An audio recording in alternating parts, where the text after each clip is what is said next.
At all. There goes the hero's entrance as we get the camera back up there. Nightingale providing backup. The true damage not going to do a whole lot of nothing. Dredgeline comes in onto Yo Jong In. And there's a Chains of Corruption. Final boss hits 6 first, and they're looking to punish. Wish taken very, very low. Has to flash and is... You know, maybe Imperial Knights is last best hope.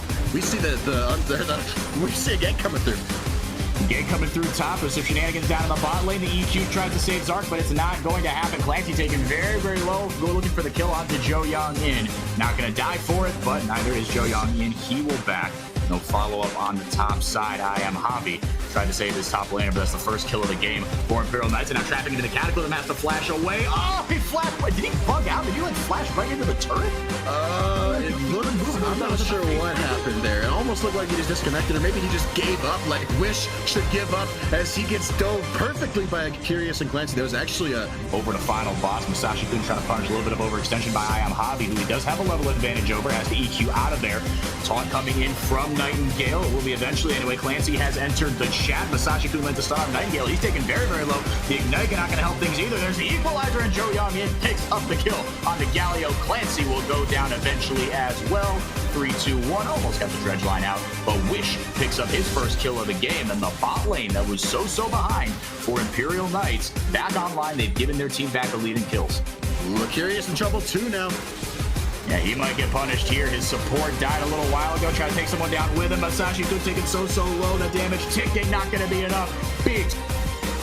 Yep, here comes the collapse from Masashi Kun, but Clancy gets the stun onto Keelan. The double-sided face breaker and the true damage. My goodness. Curious gets deleted, and Clancy tries to turn tail and run, but he's not going to be able to do anything with that. Keelan on the set with that Blade of the Ruin King as the flash dredge line and the follow-up CC. Nightingale says, hey guys. Look, collapse the teleport. Here comes Keelan. But Masashi Kun getting punished maybe for initiating early. Buddy pops a stopwatch. Here comes the teleport. Now from the side of Hoodrich Bradley. He goes in, but it's 2 kills for final boss. Nightingale taken very, very low. The Cataclysm helps out, but doesn't do quite enough. Eventually shut down his key. The TP from Nightingale is back up now. He wants in. Zark starts off the fight. The hero's entrance going to come right in. Doesn't really get a ton, but Jo Young In is on the wrong side of the fight. Keelan taken very, very low, but with the big shield, able to showstopper someone into the back line. Double kill picked up by a Curious. The collapse works to perfection. Masashi Kun pop the stone plate, and he is on the run. Nightingale flashing in, gets the double taunt. A Curious is able to free fire. Zark comes in with a follow-up damage, and Nightingale and a Curious both picked. Set can be for Keelan, but you know, other teammates can still be effective, but it's going to be a little bit tough for Masashi Kun helping out. That's a big dunk into the back line, but really doesn't do much. There goes the depth charge. Nightingale goes golden. The Equalizer actually finds a ton of damage. Nightingale pops up and right back down. Doesn't really do a ton. Masashi Kun was caught back in the Cataclysm, so not able to help out there. But I Am Hobby does pick up the kill. Literally just one auto from Clancy can go a long way in negating him. Zark going in here, getting a lot of damage down. The hero's entrance coming in, not going to do anything to Hoodrich Bradley, but he will go down very quickly once coming out of the Zonias. Shutdown kills being traded. 2, though, for Nightingale after he TPs in, or hero's entrance is in, rather, I should say. Jo Young In being taken down very, very low, and this is where it goes from bad to worse. EQ flash to lock down Wish. Maybe a little bit overkill, but the quadra kill sure feels good for Nightingale. This overwhelming sources of damage and playing around those two. Clancy going in with the dredge line, so much damage onto him. Chains of Corruption going to help lock him down. Nightingale picks up kill number 10. Bullet not going to do a whole lot. Actually does get a decent amount out of Nightingale and Clancy, but those are the 2 of the beefiest boys for final boss, and everybody else walks away pretty much scot-free. Zark with that death stance going to be a whole lot beefier. Gets the Bork active onto Goodrich, but not going to do a ton with it. Zark going in, flashing over, getting the ultimate off. Beautifully played. Wukong ultimate there. Masashi Kun taken down very, very low. A Curious free firing. Meanwhile, onto Hoodrich. Eventually turning. Keelan does a whole lot of damage, but he takes even more. Flag and drag over the wall. Picks up Masashi. The minions take care of the tower and the inhibitor. And like a Glacial Fissure, so much stuff. But Shaden flashing mid lane. Yeah, he wants in. He pops a Hextech ultimatum, and him and Ace Ties just decide, you know what, it's been 11 kills, 11 minutes, only 1 kill. Jake goes punch for punch with the mid laner.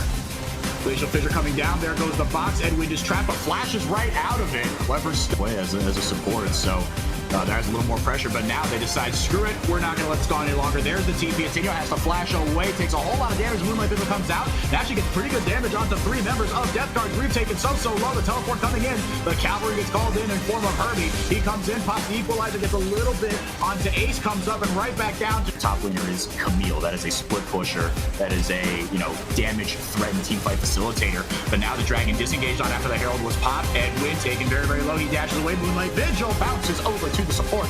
But Triarch does go down as he was wailing away in the front line. More kills traded, and all of a sudden, out of nowhere, there goes Antonio, making 3 kills for him. But Official Nukes has picked up 2 more of his own, flashing over, and Blast Nukes, if he can just free farm, that's going to be an underrated source of damage. And now Edwin might get caught out again. Pops the ultimate and the stone plate defensively, and actually hops over almost. Sigma so far ping-ponging from lanes to objectives, but it is Death Cars now that have the jump on this objective. Getting hooked is J-Web.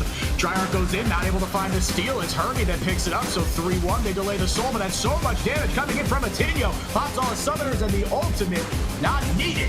Double kind of snowball him ahead, because Ornn's going to be effective as you scale late no matter what, just by virtue of this passive. Here comes Akata, though, trying to flip the script.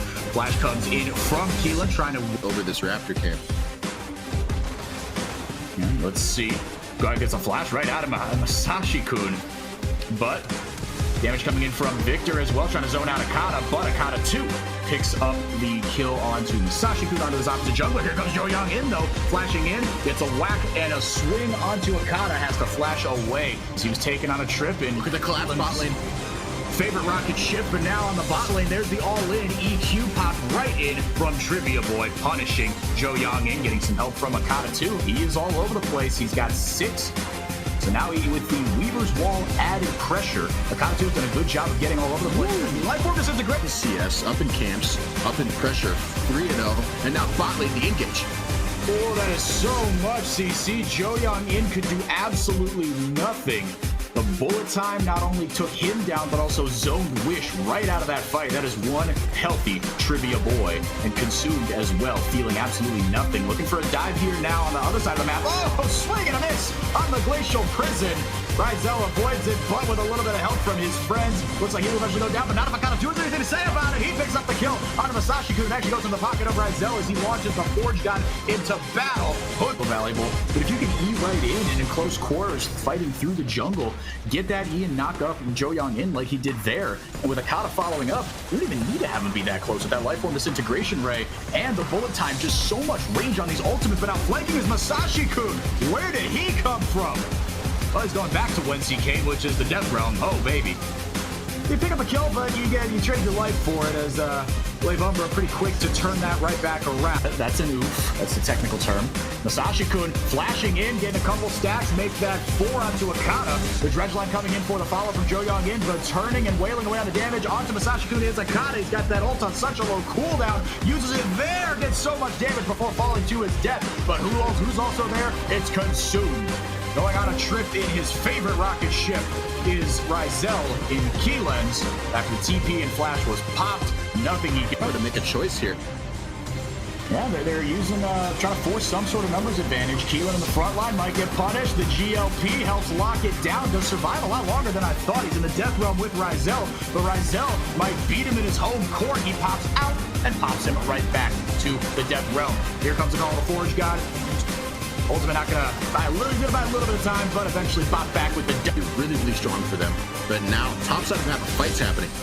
Masashi-kun leading the charge as always. Whole lot of CC. That could be the first death of the game. Baymax, you caster jake them. A cast, Akata 2 goes down, and Akata might follow suit here. There goes Masashi. He's got a little bit of follow-up from Wish and the damage as well, but Consumed says, you know what? I have Peel. Ryzel and Akata come in, so does Trivia Boy. Hoodrich laying down the damage. Here comes the Forge God. Meanwhile, Joyoung in taken very low and eventually popped by Akata 2. He's kiting away and surfs away. Surfboard still work in the Death Realm, and now as soon as he gets out, every trip to the Death Realm has been unsuccessful for Keelan as he has come back to a rude awakening and a rude reception on the airport floor. No signs for him, and his team cleaned up eventually a clean 5-0. Highest gank potential or kill threat is topside for the early game, and now Tenyo look like trying to get the Graviton for the stun. The pillar's not really going to work out well, but Merc with the flash, the Haymaker, not going to be enough damage, and that is going to be Psychopath not picking up the kill, but Laxton will on Asylum, and now Striker just once again around the top side. We're seeing a lot of that time, and Kuma just able to set up a beautifully timed gank and aggression, but it just failed horribly wrong just because of the pillar not being enabled there. But now Psychopath getting locked down, and Ateneo is taking up a lot of damage, and he will go down a little bit of priority on this pick. Velios has fallen a little out of favor, but is still very strong in the meta. On the flank, here comes Diesel. That's going to be the equalizer, and it looks like Ateneo is going to go down first, and so will Merc, and that's a double kill coming in. Goes Merc and Ateneo. Lots of CC to help out of Moonlight Vigil. Merc popped up in Polymorph, but he dumps him right back in towards Ateneo. Face full of true damage. Psychopath taking so low. There's a Cyclone in, but flashing in also is Shaden. Here comes the hero's entrance from Mizzou 3000. Shaden pops in Nature's Wrath and goes up. Ace ties, the equalizer actually flashes out of it. The follow-up wasn't there. Ace played that beautifully, timed it very well, but also had some help from Triarch and Shaden to get Striker and Missy 3000 off him. Diesel still waiting, gets the taunt off, and he re-engages. Diesel picks up a kill on Triarch. Meanwhile, on the bot side, it's a Toothless mask. Now roaming down is Triarch. They've got the 3v2 here. Striker engages. He gets hugified, and the Cyclone helps put some damage onto Merc, but he turns it right back around, but gets taken down. Triarch picks up a kill onto his jungler. Ace Ties has entered the chat and picked up a big stinking pile of shutdown gold. Diesel with the Flame Spitter. He shows up as well. Didn't even need the TP. He took the scenic route and helped his team pick up a kill. Shaden W's out. Might get a kill on a Cycle.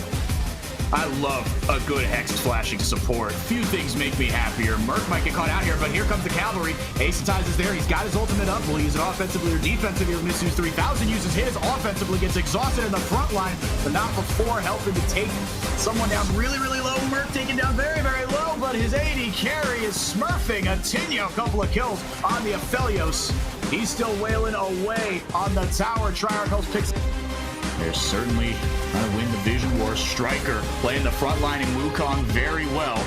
It's a bit of a shield and some help, but now here goes Merc. Maybe pop the Blasted Code the opposite way he wanted to for Ace Ties. Keeps him safe. Let's see if he can pop that ult. Missu 3000 takes down Triarch, and the front line in Wukong picks up a kill for himself. No Ateneo. Big problems. Ace Ties popped after he comes out in a tower, and, well, their team.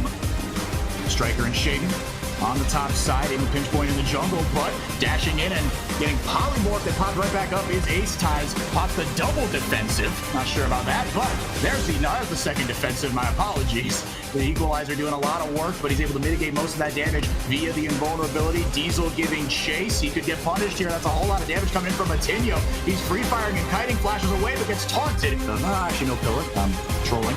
Baron up minions, free firing on the inhib. That's a good amount of damage from the Moonlight Vigil. Redemption coming in. There's the pillar, shoves Asylum a little bit closer. Striker and Missu 3000 handle the frontline duties. A lot more damage coming in from Ateneo, but not going to be quite enough. He does pick up two. Actually, just as I say that, he picks up two onto Asylum and Striker, but Diesel is on a warpath. Him and Psychopath are teaming up for a whole lot of damage, and try as he might, Ateneo will not be able to